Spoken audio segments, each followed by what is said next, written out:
Halo semuanya, aku Stefania Sindasari dengan NIM 08011128232804. Jadi di video kali ini aku akan bahas mengenai review jurnal internasional mengenai matematika keuangan.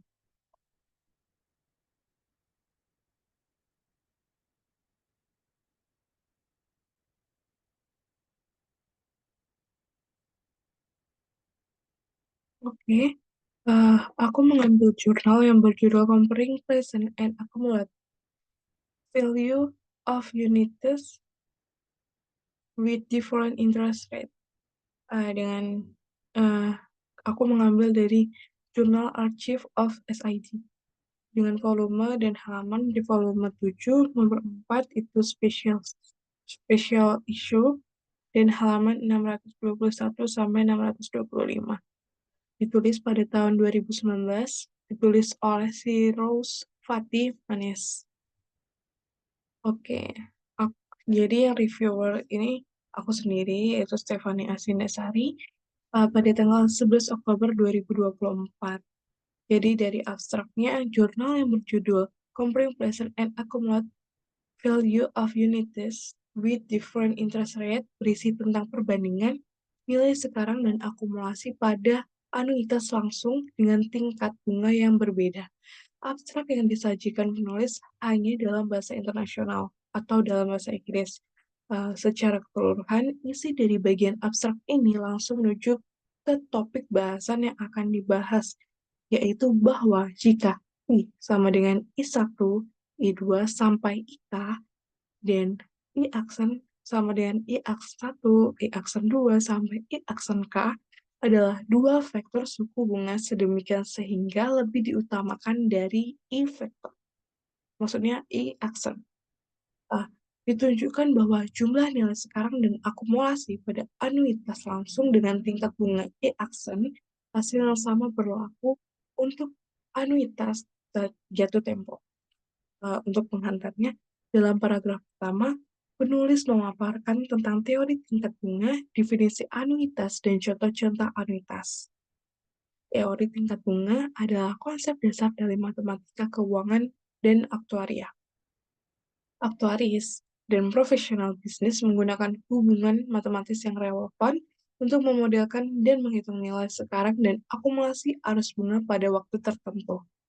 Sedangkan anuitas adalah serangkaian pembayaran yang dilakukan pada interval yang sama dan jika pembayarannya bertingkat disebut anuitas tingkat. Dalam anuitas, biasanya menghitung pembayaran dengan mempertimbangkan tingkat bunga. Kontrak awal dikenal sebagai nilai sekarang dan pada tingkat akhir dikenal sebagai nilai akumulasi.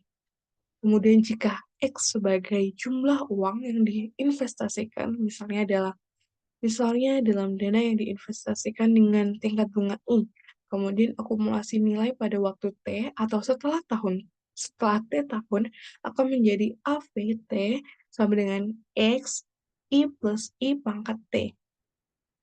Dan jika X diinvestasikan pada waktu T aksen kurang dari T, dan sekarang dari X pada waktu 0 akan menjadi PV T aksen sama dengan X dikali 1 plus I pangkat min T aksen. Kemudian, pengantar, paragraf selanjutnya penulis menjelaskan definisi anuitas langsung dan anuitas jatuh tempo. Definisi 1.1, anuitas langsung merupakan jenis anuitas di mana pembayaran dilakukan pada setiap akhir tahun selama N tahun. Nilai sekarang dari anuitas langsung dengan tingkat bunga I dilambangkan dengan A, N, mutlak I, dihitung sebagai ANI, sama dengan 1 min 1 plus I pangkat min N per I. Akumulasi nilai anuitas langsung dilambangkan dengan SNI dan dihitung sebagai SNI sama dengan 1 min 1 plus I pangkat N min 1 per I. Kemudian pada definisi 1.2, anuitas jatuh tempo adalah jenis anuitas di mana pembayaran L dapat dilakukan pada awal tahun setiap N tahun.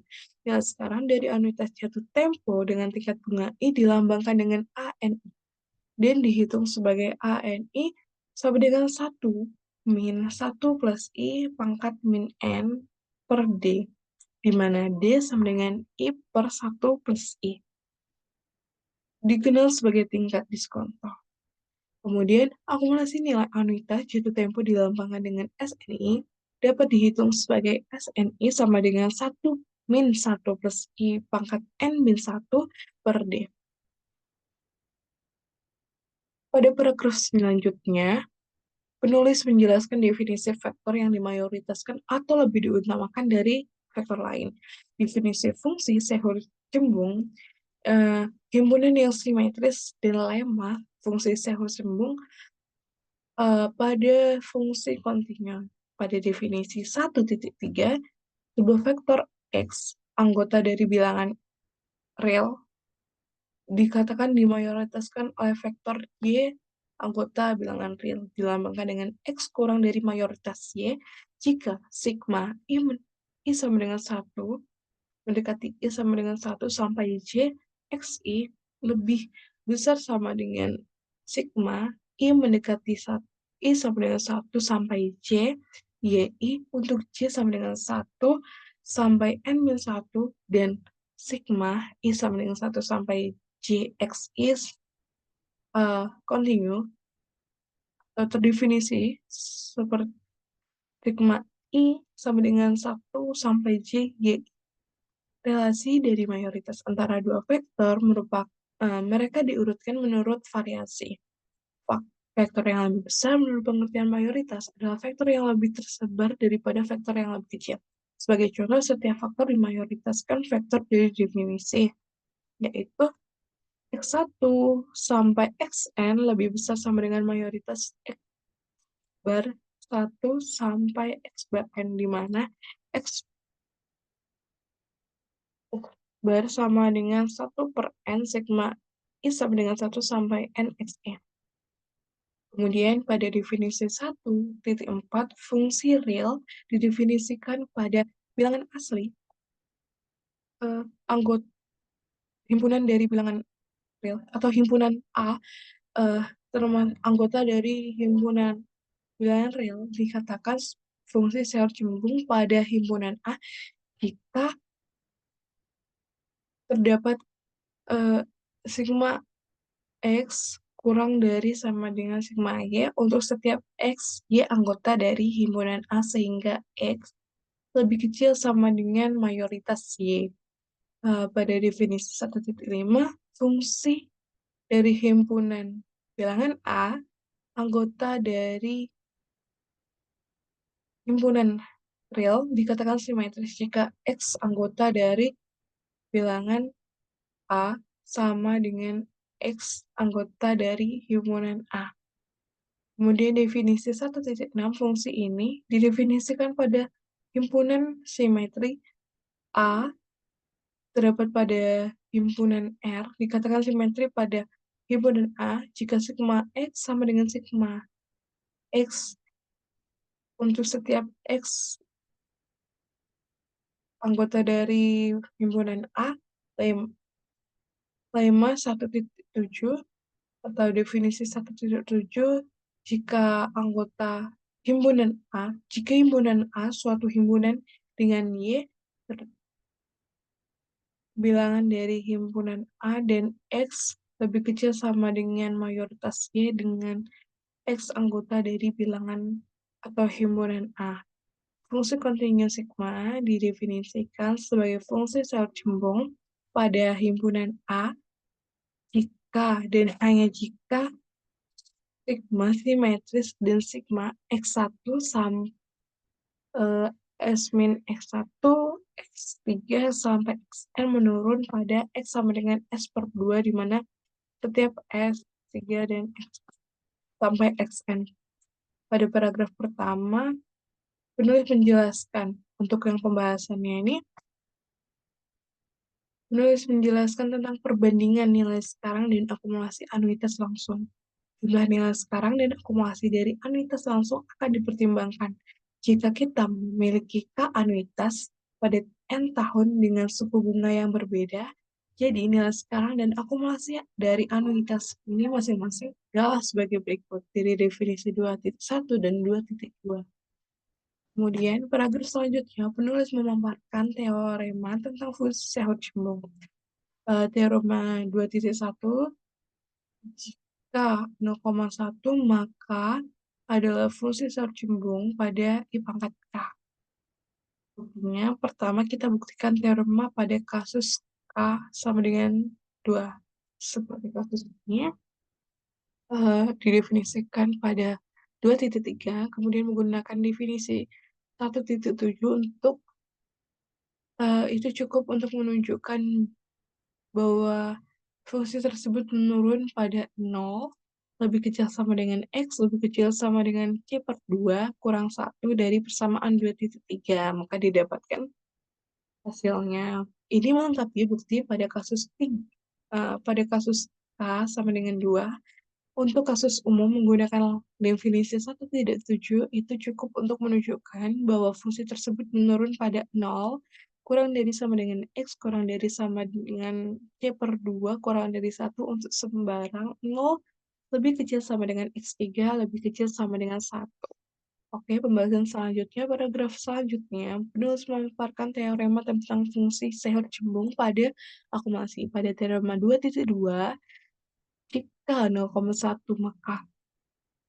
maka fungsi Sehort buktinya kita selalu membuktikan teorema untuk kasus K sama dengan 2. Untuk kasus K akan mirip dengan bukti teorema dari 2.1 tadi, hanya teorema anuitas jatuh tempo. Sini uh, teorema 2.3 ini mendefinisikan fungsi-fungsi yang termasuk dalam fungsi Sehort-Schönbung pada I pangkat K. Buktinya dengan mengkombinasikan persamaan 1.1 dan 1.2, buktinya akan terlihat jelas. Kemudian, paragraf selanjutnya penulis memaparkan akibat dari teorema di atas dan dan persamaan 1.2. Akibat dari 2.4 jika I1 sampai IK dan K suku bunga yang berbeda, maka aritmatika rata-rata I ini ada 4 fungsi di sini. Dan menggunakan pertidaksamaan yang diperoleh akibat 2.4, kita dapat membandingkan nilai sekarang dan nilai akumulasi dari keanuitas suku bunga berbeda dengan keanuitas suku bunga yang sama dengan I. Untuk membenarkan hasil atau bukti dari teorema 2.1, pada gambar 1 kita mengilustrasikan fungsi tersebut untuk I1, I1 sampai I2 itu sama dengan 0,24. Seperti yang kita harapkan bahwa fungsi tersebut menurun pada uh, interval tersebut dan diambil nilai minimumnya. Kemudian pada bagian penutup ini, penulis menjelaskan bahwa hasil utama dari penelitian ini adalah pada anuitas langsung nilai sekarang. Fungsi tersebut lebih besar dari fungsi ANA. Hal serupa juga telah terbukti untuk anuitas yaitu tempo. Penulis juga menyajikan grafik jumlah dari dua tingkat anuitas dengan suku bunga I dan 0,24 min I untuk interval dari 0 kurang dari sama dengan I kurang dari sama dengan 0,12 dan N sama dengan 10, yaitu sebagai berikut. Ini sampai 0,12, di sini yang 13. Oke, dari jurnal tersebut itu udah diklasifikasikan antara kelebihan dan kekurangannya. Mungkin dari kelebihannya tuh penulis menggunakan kalimat yang singkat tapi jelas gitu, sehingga memudahkan pembaca untuk memahami isi jurnal tersebut. Kemudian kelebihan yang kedua, isi dari jurnal langsung ke topik pembahasan, sehingga memudahkan pembaca untuk memahami isi jurnal. Kemudian dari kekurangan penelitian, yang pertama, ada beberapa kosakata yang sulit untuk dipahami. Kemudian yang kedua, penulis tidak menuliskan secara rinci pembuktian dari beberapa teorema. Mungkin itu aja yang bisa aku review dari jurnal ini. Makasih atas perhatiannya udah nonton video ini. Maaf bila ada kata-kata yang atau salah ucap, saya mohon maaf. Uh, Sekian dan terima kasih. Bye.